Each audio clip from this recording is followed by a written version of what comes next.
Jesús, un placer verte. Gracias, un gusto estar contigo. Igualmente para mí. ¿Qué pones en el casillero del hotel?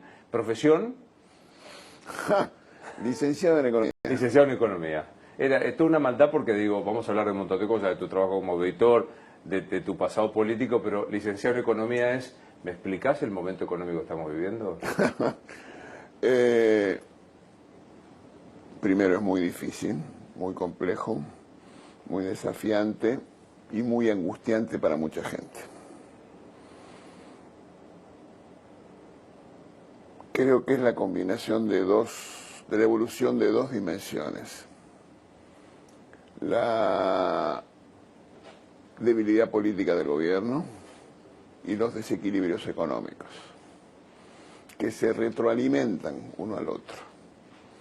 La debilidad política del gobierno y la percepción que el oficialismo tiene que el momento político y electoral no es bueno, genera incertidumbre. Esa incertidumbre tiene consecuencias económicas que afectan negativamente las variables económicas. La evolución negativa de las variables económicas repercute y amplía los problemas políticos del oficialismo. Y eso es una combinación muy desaconsejable que introduce una variable muy preocupante, que es la incertidumbre. El capitalismo está acostumbrado a vivir con el riesgo, los empresarios. Eso es el capitalismo. Eso es el capitalismo. El riesgo en el capitalismo se puede ponderar, valorar, costear, imputar un precio. La incertidumbre es simplemente no saber qué va a pasar. Son cosas distintas. Entonces el riesgo es innato y congénito con el capitalismo. La incertidumbre es veneno para el capitalismo, para los actores económicos, para los consumidores, para los productores, para los usuarios, para los agentes económicos. Estamos en un momento venenoso tremendo. Así es. Ahora, te debe pasar cuando te reconocen, porque para mí venir a entrevistar al ex ministro de Economía Alfonsín y lo que significó el gobierno de Alfonsín, lo que tenemos, yo tengo 59, fue el momento de enamoramiento de la democracia. Y te deben reconocer y te deben decir, ¿llegamos? Sí, yo creo que el 83, ese momento inaugural democrático de la Argentina, de la cual se cumplen 40 años, esta historia, este recorrido tiene claroscuros muy intensos. De un lado luminoso, haber dejado atrás la violencia como método de acción política que nos azotó como sociedad durante mucho tiempo y que fue consentida por muchos sectores sociales demasiado tiempo. Y un lado menos amigable, que es la frustración de que esa institucionalidad democrática ha sido insuficiente para producir progreso económico, social, colectivo e individual. Y yo creo que a pesar de las turbulencias y de las dificultades y de las angustias, creo que hay socialmente la convicción de que no hay otro modo de convivencia social civilizada y pacífica que la democracia. Eso no quiere decir que esté asegurada, ni mucho menos. En el mundo, en la región y también en la Argentina hay amenazas. Es una institucionalidad acosada. Muestra signos de fatiga. Entonces lo que tenemos que hacer es saber reconfirmar todos los días nuestra convicción que la única manera posible de producir progreso social y realización individual es a través de la democracia. Yo te preguntaba, digo, ¿hay algún parecido, analogía o directamente igualdad entre aquel factor que le obligó a Alfonsín a entregar el poder 6 meses antes con lo que pasa hoy? Hay muy buena la pregunta, te diría que hay una similitud y hay una diferencia muy importante. La similitud es en una parte de la incertidumbre. En aquel momento la incertidumbre por dónde estaba dada, porque había un casi seguro presidente, el doctor Menem, cuyas propuestas eran muy llamativas. Recuperar las Malvinas con sangre, nacionalizar la banca, congelar los precios, un dólar recontra alto. Entonces eso producía una situación de incertidumbre. No se sabía qué pasaba si el doctor Menem finalmente fuera presidente. Esa es la similitud, la incertidumbre, que es lo que hablábamos al principio. Pero hay una diferencia definitiva. Es que vos hoy no tenés, como sí tuviste en aquella oportunidad, una oposición dispuesta a atropellar al gobierno, una oposición dispuesta a tirar piedras. Vos tenés la edad suficiente como para acordarte, había actores políticos en aquella época que decían que se vayan escupiendo sangre. Claro. Hoy no existe eso. Y que el dólar esté recontra... En el medio de la crisis económica, gente que iba a Estados Unidos decía que el dólar esté recontra alto y no le den un mango. Me lo acuerdo con nombre y apellido, que no lo hago porque no está, por ejemplo, uno de ellos. Muy bien. Entonces, con esa similitud y con esa diferencia, te diría que la fortaleza de la democracia es esa y la necesidad de la responsabilidad de todos los actores políticos. Déjame hacerte un punto para ilustrar mi afirmación. De la incertidumbre y de la responsabilidad de los actores políticos. Si vos tenés frente a esta incertidumbre, que el presidente de la Nación, en lugar de hablar de estos temas, dice que le gustaría que Robert De Niro hiciera su papel en una película, o que el ministro de Economía, en vez de explicar una situación, reciba al presidente de la AFA y anuncie y despliegue que la Argentina estará en el sub-20, el Mundial, o actores políticos muy importantes del oficialismo que digan que el problema es el acuerdo con el Fondo Monetario Internacional. Eso genera incertidumbre, desasosiego. Por el otro lado, tener los actores políticos de la oposición que, contra todas las opiniones y expectativas, la oposición votó el acuerdo con el Fondo Monetario Internacional. Que si no hubiera sido esa la actitud de la oposición, como muchos diputados y legisladores oficialistas estaban en contra, no tendríamos ese acuerdo. Y eso es una muy buena decisión. Déjame darte algunos antecedentes internacionales de responsabilidad política de la oposición. En el medio del año 2008, cuando fue lo de Lehman Brothers en Estados Unidos, plena campaña electoral, el presidente Bush citó al candidato republicano y al candidato demócrata, y Obama estuvo ahí, diciendo que Estados Unidos estaba antes que los problemas de la campaña electoral. En el año 2002 o 2003 en Brasil, frente a un acuerdo con el Fondo Monetario Internacional, Cardoso lo invitó a Lula y Lula hizo una carta al pueblo brasileño que decía que él se iba a comprometer a cumplir las metas con el Fondo Monetario Internacional, el caso que fuera presidente. Y una meta muy exigente, decía que tenía que haber un superávit fiscal de 3 puntos del Producto Bruto Interno. No solo lo cumplió, sino que el superávit fue mayor. En el Uruguay, en el año 2002, que estuvieron la turbulencia exportada desde la Argentina, el Frente Amplio facilitó el acuerdo con el Fondo Monetario Internacional. Entonces, de gente responsable, deben esperarse actitudes responsables, y eso es lo que hizo la oposición en la Argentina. Por eso, cuando uno mira la incertidumbre de la cual estamos hablando, el primer reclamo, si pudiéramos decir que esa es la palabra, de los actores políticos, de los ciudadanos de a pie, sería pedirle responsabilidad al oficialismo. ¿Este oficialismo es responsable? Te indiqué algunas cuestiones que ilustran que no es todo lo responsable que debiera. Ahora, te hago una pregunta para un hombre que de verdad ejerció el poder, en el nudo del poder, círculo rojo, donde vos quieras.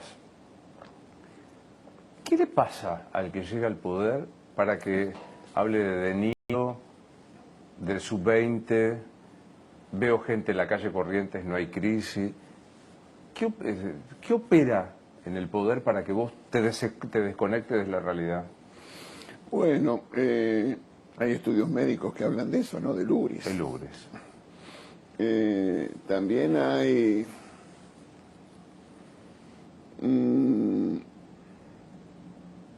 desobligaciones, tal vez, que se muestran por vivir en un mundo que no es real.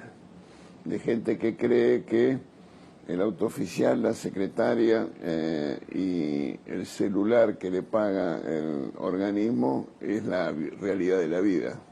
Y vos y yo sabemos que no es así.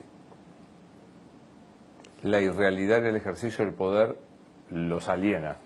Yo creo que estar sin contacto con la sociedad, dejar de ir al club al que va habitualmente, claro, no ir a la cancha, no frecuentar un restaurante que antes iba, no estar en el café donde desayunaba, no ver a los amigos, tal vez le hace a esa cabeza, si no tiene la cabeza bien amueblada, dirían en España, puede tener problemas. ¿Alberto Fernández tiene la cabeza bien amueblada?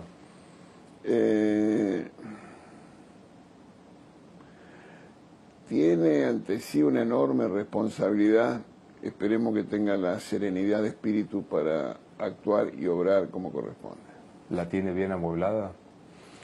Me parece que no tiene el equipo necesario para que los desafíos que tiene por delante los pueda cumplir. Y al mismo tiempo, pues, también me parece que hay que decirlo, desde el primer día el presidente Fernández tuvo problemas. ¿Derivado de qué? De la anomalía congénita del dispositivo de poder del Frente de Todos. Sin una interna política donde los afiliados decidieran, sin un congreso partidario, sin una decisión de un cuerpo de conducción, solo por un mensaje en el grabado, una persona decidió las dos posiciones políticas más importantes de la Argentina, el presidente de la Nación y el gobernador de la provincia de Buenos Aires. Cuando el núcleo de las decisiones políticas, del corazón de las decisiones políticas, no está en la sede oficial del poder, no terminan bien las cosas. Y no solo aquí, sino en todo el mundo. Si querés, en Brasil un poco, cuando Dilma fue su segundo mandato y no fue Lula, puede decir eso. En Bolivia, lo que hoy estamos viendo, el presidente Arce con Evo Morales, en Colombia, cuando el presidente Uribe y Santos, entonces pasan esas cosas. Cuando no reside el poder. Exactamente. Y en la Argentina, dramática historia. En los 73, 76, Cámpora, López, Rega, Cámpora, Perón, las tirilas 3A, etcétera, etcétera. Es 6, acordate. Entonces, creo que ese problema empezó desde el primer día. Mira, el presidente Fernández mandó al Senado el pliego del Procurador General. Nunca lo trataron. El presidente Fernández mandó al Senado el pliego para aprobar a los directores del Banco Central de la República Argentina. Fueron designados en comisión porque no fueron tratados. El presidente Fernández tuvo que intervenir 3 veces la AFI con sus 3 interventores porque el Senado no le iba a aprobar como corresponde la designación del director de la AFI a través de un acuerdo del Senado. Y lo que hablamos antes, por ejemplo, el acuerdo con el fondo. Claro. Hablamos de esta gestación sui generis de Alberto Fernández como presidente, el video de a que es hora de la tarde, me parece que ya es hora de definirlos. ¿Alberto Fernández es? El presidente que los argentinos eligieron. Estamos en examen. ¿Viste cuando vas al examen? Desarrolle. Desarrolle. Sí, porque resultaría muy fácil para cualquiera cargar sobre la figura presidencial.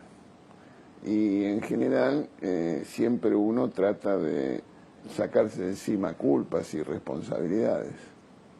Y yo creo que todos tenemos una cuota de responsabilidad. Primero, la decisión colectiva de esta sociedad de elegir esa fórmula. Alberto Fernández, Cristina Fernández de Kirchner, que ganó la elección. Entonces, tenemos que hacernos cargo de eso, como sociedad. ¿Cristina Fernández de Kirchner es? No vale la vicepresidenta. Es tal vez la más relevante exponente de la necrofilia ideológica. Desarrolle. El amor por ideas fracasadas y muertas. La idea de que poner en práctica iniciativas que tal vez alguna vez fueron útiles y funcionales y necesarias, pero que definitivamente están en el arcón de las cosas del pasado. Y yo creo que ese es un problema, porque los desafíos de este tiempo, los cambios que en el mundo se producen, las novedades que se suceden todos los días, esa idea de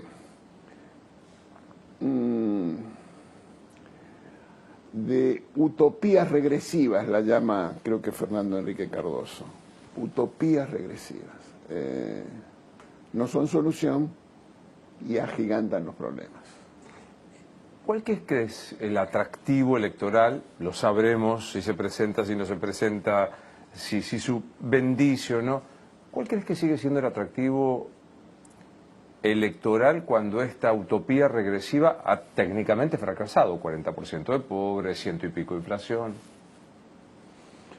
Tal vez que esa utopía regresiva, que esa necrofilia, anida en vastos sectores sociales, minoritarios, pero representativos. Que no me sorprende que pase eso. Nosotros como sociedad, y vuelvo al tema de que no es evitar la idea, la atractiva y sencilla idea de responsabilizar a los otros. Esta sociedad mayoritariamente apoyó la aventura de Malvinas. Entonces, después todos dijimos, qué barbaridad, pero no todos los actores políticos tuvieron la voluntad y la valentía de decir, mire señor, eso es una aventura que nos costó muertos, y la cosa como son, hay más excombatientes suicidados que fallecidos en Malvinas. Digo para que tengamos una idea de las consecuencias que eso produjo. Una sociedad que en muchos sentidos y durante mucho tiempo los olvidó, no los recibió, acordate, claro. No los recibió. Y eran muchos los que estaban entusiasmadísimos con aquella idea.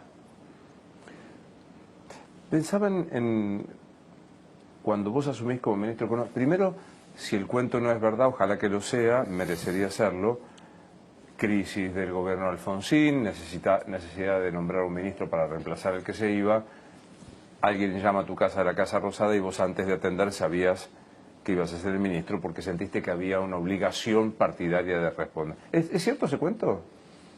El presidente Alfonsín me llamó a mi casa el día 25 de mayo del año 89, cuando ya el doctor Menem había sido elegido presidente de la Nación, y me dijo que había que convencer a un amigo para que asuma una responsabilidad muy difícil y muy compleja.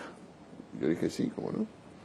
Aquí hay que convencer a un amigo que sea ministro de Economía. Sí, aquí hay que convencer a Jesús Rodríguez.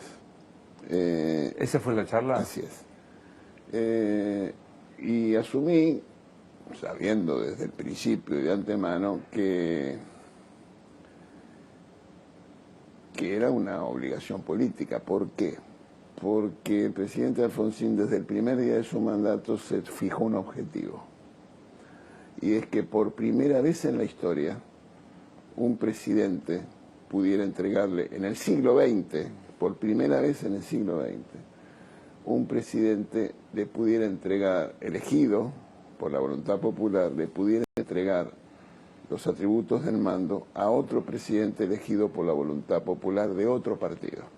Y en todo el siglo XX eso no había pasado. Entonces, cuando uno sabe de que había que terminar de hilvanar ese cambio civilizatorio que fue el año 83, entonces no había espacio para cálculos personales o de conveniencia. Esta es la foto del día del juramento. Sí. ¿La ves y qué te pasa por la cabeza? Qué sé yo, me pasa que siento que hice lo que tenía que hacer. Ahí detrás están Víctor Martínez, no alcanzo a El reconocer. presidente de la Corte Suprema, José Severo Caballero. Juan Carlos Pugliese. Juan Carlos Pugliese, presidente de la Cámara de Diputados, y en ese momento jura como ministro del Interior, dejando de ser ministro de Economía. Les hablé con el corazón y me contestaron con el bolsillo, aquella famosa frase Sí. de Pugliese, que duró poquito tiempo. Sí, 2 o 3 meses, creo. Más o menos. ¿Qué inflación había cuando te estaba abrazando Alfonsín en ese momento? 3 dígitos. ¿Y en casa qué te dijeron? En aquella época tenía 2 hijas solamente, ahora tengo 3. Eran chiquitas, así que no podían entender bien lo que estaba pasando. Pero me acuerdo que yo fui a comprar el pan algún día de esos domingos. Y entonces, a donde iba siempre, ¿no? Entonces había una señora que estaba en la cola y dije algo así, bueno, por lo menos sabe lo que cuestan las cosas, como diciendo... Bueno, al menos. Al menos. Claro. 3 dígitos mensuales. Sí. ¿Qué, sabiendo que te ibas... Ya ahí todavía no sabías que adelantaban la entrega del poder. No, yo fui con un compromiso que era asegurar que el presidente electo Le entregara a otro. recibiera el atributo del mando. Y de un partido distinto, aparte. Había que asegurar la continuidad democrática. ¿Cuándo te enteraste que se adelantaba la entrega? No era el 10 de diciembre. Bueno, te diría que el presidente Alfonsín habrá hablado a mediados de junio, anunciando su decisión de resignar el cargo, porque había renuencia de parte de los equipos del presidente que llegaba de asumir la responsabilidad. ¿Qué pudiste hacer cuando te enfrentás a 3 dígitos de inflación? Déjame decirte algo. Yo participé, yo era diputado nacional en esa época, era el presidente de la Comisión de Presupuesto, porque en aquella época era economista, ya después no. Entonces, participé de conversaciones políticas que hubieron para, inmediatamente después de la elección, para anticipar la elección, la asunción, que avanzaron mucho. Y bien, hasta que en un determinado momento, uno de los interlocutores, representante del justicialismo, dijo, falta una cosa. ¿Qué era lo que faltaba? El indulto. Y no hubo acuerdo, porque no era la voluntad del presidente Alfonsín. Y entonces ahí luego se sucedió ese momento y terminé siendo ministro. Como te pregunté antes de otras personas, ¿Raúl Alfonsín es? un buen hombre. Después es estadista. Después es un orgullo haber sido parte de su gobierno. Después es un argentino reconocido internacionalmente, con doctorados honoris causa en todas las universidades del mundo, con una Dalí de los derechos humanos en la región y en el mundo. Pero antes que todo eso, una buena persona. ¿Y qué características señalarías de esa buena persona? Bueno, para empezar, algo que no abunda en la dirigencia política. Un estudioso, lector, filosofía del derecho y filosofía, escribió libros,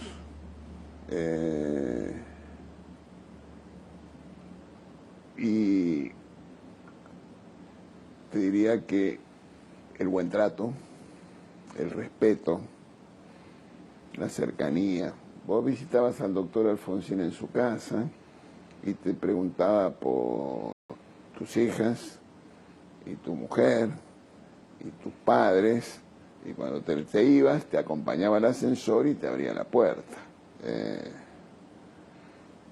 Afectuoso, cercano, con convicciones muy firmes, a veces calentón, pero es una buena persona. ¿Qué te pasa cuando ves al hijo de este hombre, embajador de Alberto? Considero que se ha equivocado. ¿Los años te dieron esta mesura? Pues yo me acuerdo de vos en el Congreso. Que eres un tipo, lo acaba de decir, calentón. ¿Los años te dieron esta mesura? Probablemente. Los años, la experiencia, el aprendizaje, el conocer a las personas, el saber cómo se hacen las cosas en otros lugares del mundo, los que la hacen bien. Por eso yo insisto tanto con lo de la democracia, porque mira, en este momento donde la democracia, como dijimos, está acosada, si vos mirás en América Latina, hay solo 3 países que son considerados democracia plena: Costa Rica, Uruguay y Chile. No de casualidad, no por azar. Esos 3 países le ha ido relativamente mejor en crecimiento, reducción de la pobreza, aminorar la desigualdad. No solo eso, menores casos de corrupción. No solo eso, menor violencia. Uruguay, Costa Rica y Chile. Y Chile. Y no solo eso, la pandemia fue gestionada de manera más eficaz por esos países que tienen condiciones democráticas mejores que el resto de América Latina. ¿En la Argentina no hay democracia plena? No, de acuerdo a esa tipología que te señalo, se llama imperfecta. ¿Y cuál es su imperfección? Bueno, esto te lo voy a decir yo, no ese indicador. Aquí hay una idea de parte del oficialismo de creer que si uno ganó por un voto tiene todo el derecho a hacer lo que quiera. Subestima, relativiza, desprecia un componente decisivo del dispositivo político deseable para tener esa democracia plena. Porque esa democracia plena tiene 3 pilares. Uno, democrático, que es la elección libre, limpia, sin proscripciones y revisable, es la única fuente legítima de poder. La soberanía popular es única fuente legítima de poder. Pero no alcanza con eso.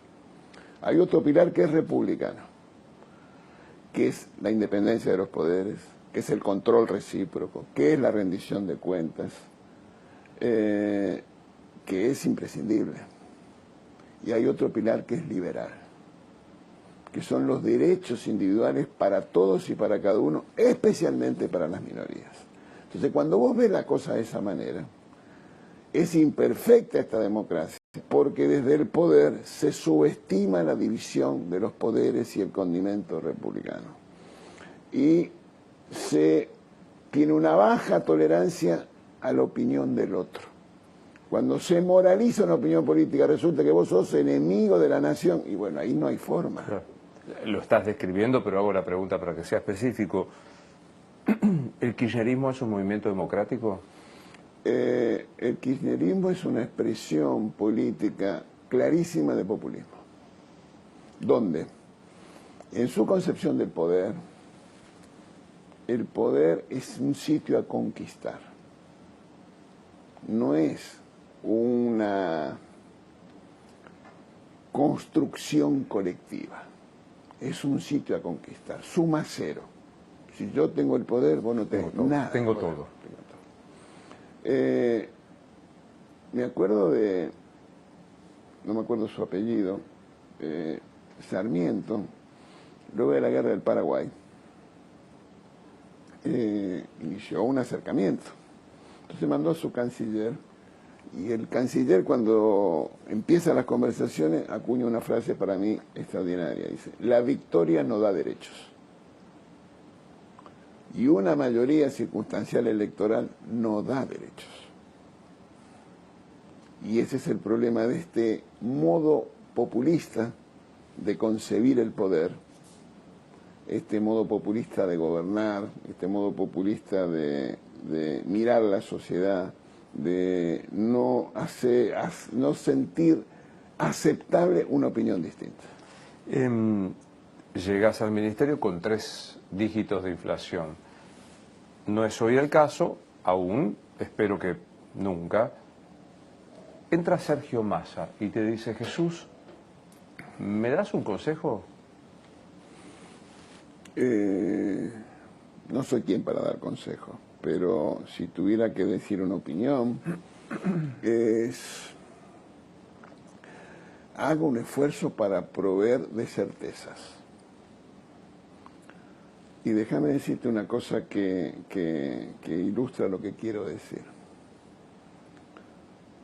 Un señor argentino nacido en Santiago del Estero, Julio Hipólito Olivera, tal vez el único argentino que pudo haber sido Premio Nobel de Economía, que fue rector de la UBA en la década gloriosa de la Universidad Reformista de los 60, dijo: la incertidumbre produce consecuencias más perjudiciales y más duraderas que los propios errores de política económica. Entonces, el primer punto: provea certidumbre. No al ministro, al gobierno. ¿Sergio Massa es?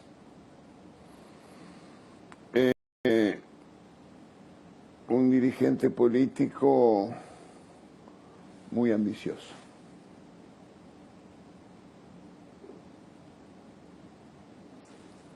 ¿Le da para ser candidato a presidente? No sé, lo decidirá el peronismo. Integras una autoridad no demasiado difundida masivamente y también hostigada por todos aquellos que creen que el poder, cuando uno gana la elección, es completo, y no, ¿qué es esto de que viene un auditor o un síndico a decidir que no está bien algo? ¿Por qué pasa eso? ¿Por qué la Auditoría General de la Nación no tiene esta contundencia que debería tener?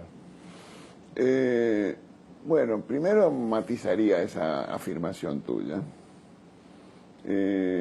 Nosotros pudimos producir informes muy importantes. Por ejemplo, la Auditoría General de la Nación, en su historia reciente, llegó hasta el hueso en lo que era fútbol para todos y probó las consecuencias negativas de la tercerización a través, en aquel caso, de las madres de Plaza de Mayo, de viviendas. La Auditoría General de la Nación también produjo informes como lo que desgraciadamente no fue escuchado, que es el tema de los subsidios que se producían y la ausencia de control en el transporte ferroviario, que lamentamos en Plaza 11. Más recientemente, la Auditoría General de la Nación produjo un informe acerca de los gastos COVID. ¿Y vacunas específicamente? Los gastos COVID del Ministerio de Salud, donde se demostró, por ejemplo, que se compraban insumos médicos que no tenían la autorización de la ANMAT. O demostramos también que había, se contrataba a empresas, no por licitación, sino por contratación directa, directa, cuyos titulares eran funcionarios del ministerio. Entonces lo que te diría que la Auditoría General, las causas penales que se están sustanciando, en las cuales los informes de la auditoría son insumos, superan a 100.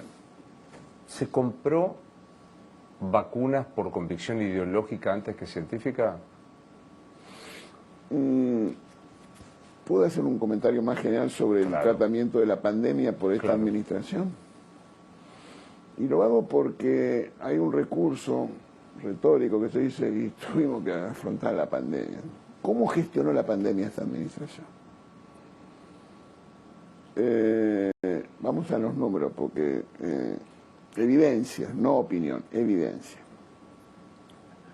En todo el mundo los gobiernos reaccionaron con restricciones a los movimientos, la cuarentena. Como consecuencia de eso se redujo la actividad económica en todos los países del mundo. En promedio en el mundo, la caída de la actividad económica del año 2020 fue de 3 puntos del Producto Bruto Interno. Dato del Fondo Monetario Internacional. En la Argentina la caída fue del 10% del Producto Bruto Interno. Como consecuencia de la caída del nivel de actividad, se incrementó la pobreza, aquí y en todos lados. En América Latina, de acuerdo a la CEPAL, 18 países, el incremento de la pobreza del año 2020 fue 1/3 de lo que aumentó la pobreza en la Argentina.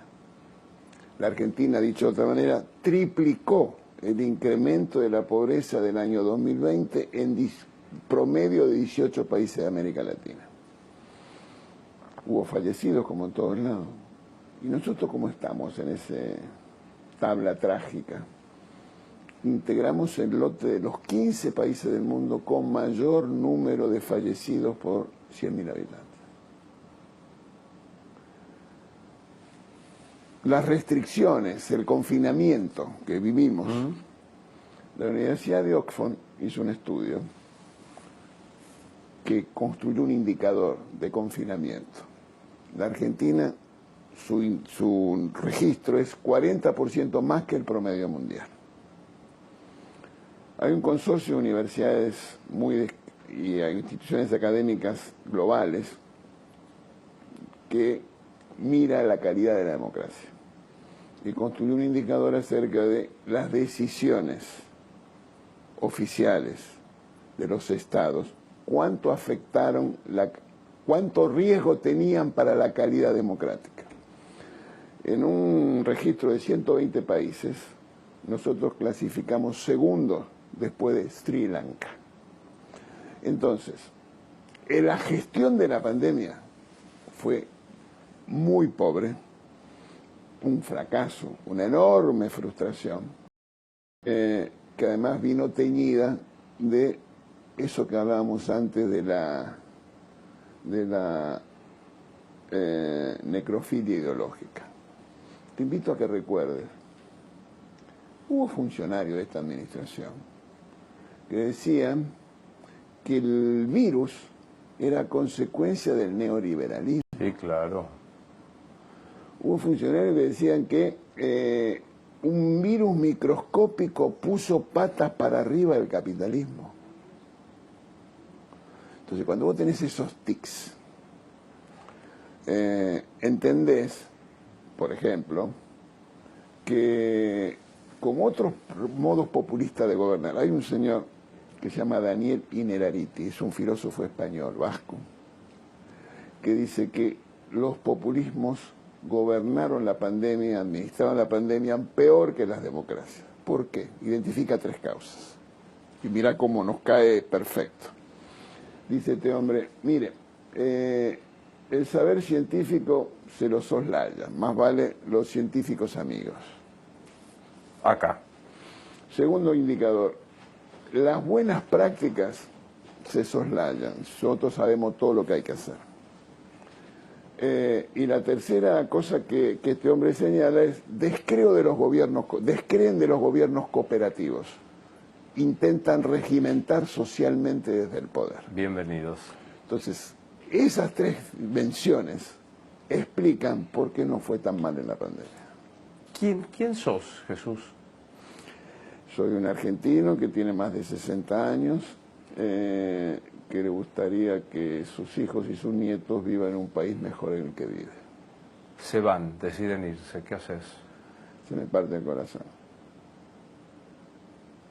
¿Para qué sirve la plata? Te voy a decir algo. Sí. Y te lo digo, tal vez esta respuesta, yo soy el primer argentino de mi familia. Mis viejos vinieron de España, mi hermano es español, entonces sé lo que es el desarraigo, no me lo contaron. Mis viejos vinieron de España escapados del hambre y de la guerra. Entonces, como dice un personaje de una película que me lo recordaba el otro día Luis Brandoni, de la película Made in Lanús, que se llamaba Made in Argentina, dice, hay cosas, me acordaba Brandoni, yo no me la acordaba, hablando de estos temas, hay cosas que no se pueden llevar en la valija. ¿Para qué sirve la plata? En mi caso, para vivir, tener un servicio de salud y no pasar falta, como diría mi vieja. ¿Nos morimos y qué pasa? No lo sé. Dejamos de estar vivos. ¿Te acordás que en la facultad nos prohibían hacer, uno de los principios de la definición, no podía ser tautológica, autorreferencial, ni ir por la negativa? Sí, entonces... Acabas de hacer una definición por la negativa. Y bueno, no lo sé, me llamo Jesús, ¿no? Pero no tengo una respuesta de la cual esté convencido. Apelando a tu conocimiento técnico, ¿hay riesgo de que nos volvamos a poner de sombrero el país como en el 2001, como en el 89, como sea? Si tenemos actitudes irresponsables, sí. ¿Ves, atisbás responsabilidad o lo otro? Creo que hay que hacer un esfuerzo todos los días para llamar la atención acerca de la necesidad que los que tienen responsabilidades públicas, sean dirigentes políticos surgidos de una elección, o funcionarios públicos, o comunicadores, o empresarios de medios, o líderes espirituales, o representantes sindicales, o dirigentes empresarios, ejercicio de la responsabilidad todos los días. ¿Entendés a la persona que compra dólar a 3.70? Te voy a dar una respuesta entre profesional y política. Yo puedo entender la reacción individual porque tiene toda la lógica de defensa, preventiva, anticipatoria. Pero cuando esa suma de decisiones individuales que tiene esa lógica que la justifica, se agrega, se suma, produce consecuencias tremendas. Por eso, una vez más, estoy insistente, te pido disculpas, la necesidad de la provisión de la certidumbre, la imperiosa necesidad de reducir la incertidumbre, y en eso los poderes públicos, definidos como lo dije hace un minuto, es vital. En el orden del cuestionamiento del sistema, tal cual lo conocemos, ¿Javier Milei es? Mira, yo tiendo a respetar a todas las personas. Y entonces tengo que respetarlo a Milei. Pero eso no me lleva a mí a respetar presentar sus ideas. Entonces, voy a hablar de las ideas. Las ideas conocidas tienen una definición.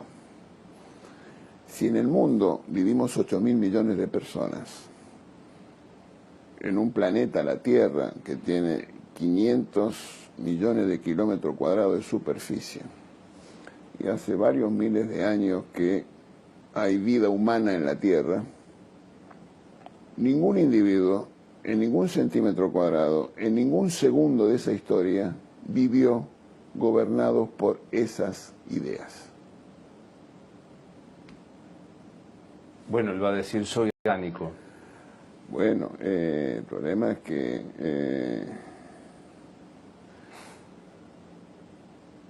es poco menos que un salto al vacío, ¿no? Sin paracaídas. Milei es un salto al vacío. No, las ideas de Milei. Bueno, sí, no, jamás califico personalmente a nadie, no me parece que correspondan. Última, de los 7 pecados capitales, ¿cuál o cuáles? ¿Cuál qué? ¿Cuál es capital? ¿Cuál padeces? ¿Cuál padeces? ¿Cuál padezco? A veces la gula, derivada de la ansiedad, que una vez se manifiesta por comer mucho y otras veces por no tener apetito. Claro, totalmente. ¿Los políticos en general padecen de ira y soberbia? No, creo que muchos actores políticos carecen de la voluntad de estudiar y aprender. Nada menos. Bueno. Me gustó verte. A mí también acompañarte. Gracias. A vos.